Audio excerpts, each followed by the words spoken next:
क्या तुम यहाँ बैठने आए हो? ऐसा कहते हुए जग्गू दरिया में कूद जाता है। जग्गू को देखकर कुकू और बुलबुले का डर भी थोड़ा कम हो जाता है। वो तो दरिया में कूदने ही वाले थे कि जग्गू जोर जोर से पुकारता है, मुझे बचाओ, मुझे बचाओ, दरिया की लहरें मुझे डुबो रही हैं। कुकू और बुलबुला तो तैरना भी ना जानते थे। वो तो किनारे पर खड़े शोर कर रहे थे, कोई बचाओ, हमारा दोस्त डूब रहा है, कोई बचाओ हमारे दोस्त को। मैं इसी बात से डर रहा था, वही हुआ जिसका मुझे डर था। कुकू अब क्या करें? उनके देखते ही देखते जग्गू तो दरिया की लहरों में डूबता हुआ दूर निकल जाता है। जग्गू के दोस्त कुछ ना कर सके और उनका दोस्त उनकी आंखों के सामने ही डूब गया। कुकू जल्दी जल्दी चलो, वापस जालिम बाप है, एक बेटा है फिर भी बेटा ही मांग रहा है।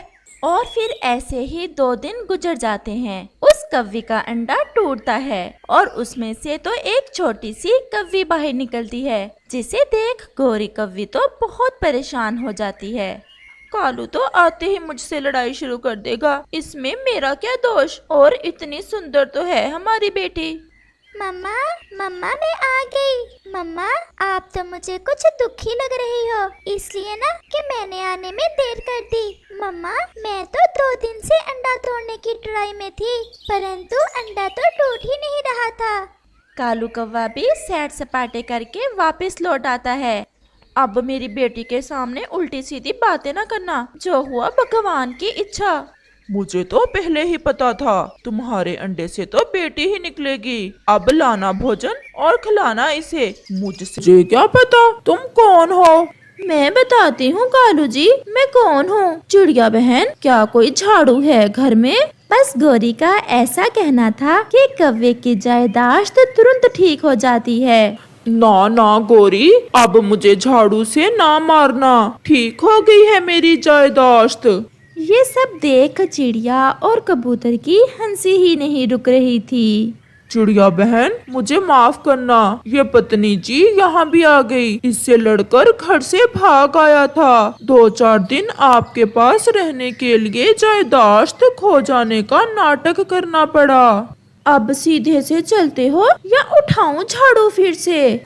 और फिर गोरी कव्वी कालू को अपने आगे लगाकर चल पड़ती है। कालू जी, तुम जग्गू का ध्यान रखना, मैं आज अपने मैके जा रही हूँ, शाम तक लौटकर आ जाऊंगी मैं। गोरी, तुम तो जानती हो जग्गू कितना। चले जाते हैं। रानो चिड़िया जल्दी ही कुछ सूखे पत्ते जमा कर लेती है और उन्हें लेकर वापस चल देती है। दूसरी तरफ कालू कौवा जो कपास लेने गया था, इसकी नीयत फिर से खराब हो जाती है। वाह, कितनी नरम नरम है कपास, मजा आ गया।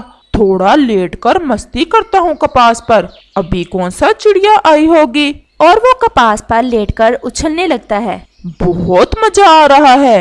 और फिर ऐसे ही नरम नरम कपास में खेलते खेलते कव्वे की आंख लग जाती है और वो सो जाता है। रानो चिड़िया कव्वे का बेसब्री से इंतजार कर रही थी। अब तो रात हो गई है, सब ठीक हो, कौवा पता नहीं क्यों नहीं आया अभी तक। चिड़िया बहुत इंतजार करती है, लेकिन कालू कौवा कैसे आता? वो तो नरम नरम कपास में सोया खर्राटे ले रहा था। अब मुझे रात ऐसे ही इसी पेड़ पर गुजारना होगी, सुबह होते ही जाऊंगी कालू कौवे को ढूंढने।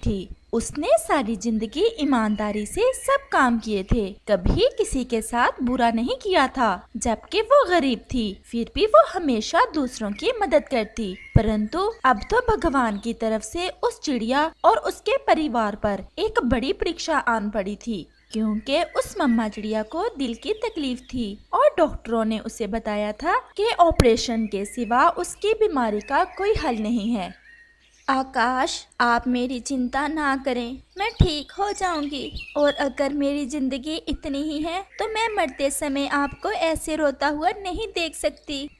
कुकू की मम्मा, मैंने कितनी बार बोला है आप ऐसी बातें ना कहा करें। मैं आपका ऑपरेशन करवाऊंगा और फिर देखना, जब हम दोनों अपने कुकू के साथ फिर से नदी पर जाकर खेला करेंगे। परंतु ऑपरेशन के लिए तो पूरे 100 दाने चावल के मांग रही है चील दीदी, वो कहाँ से आए?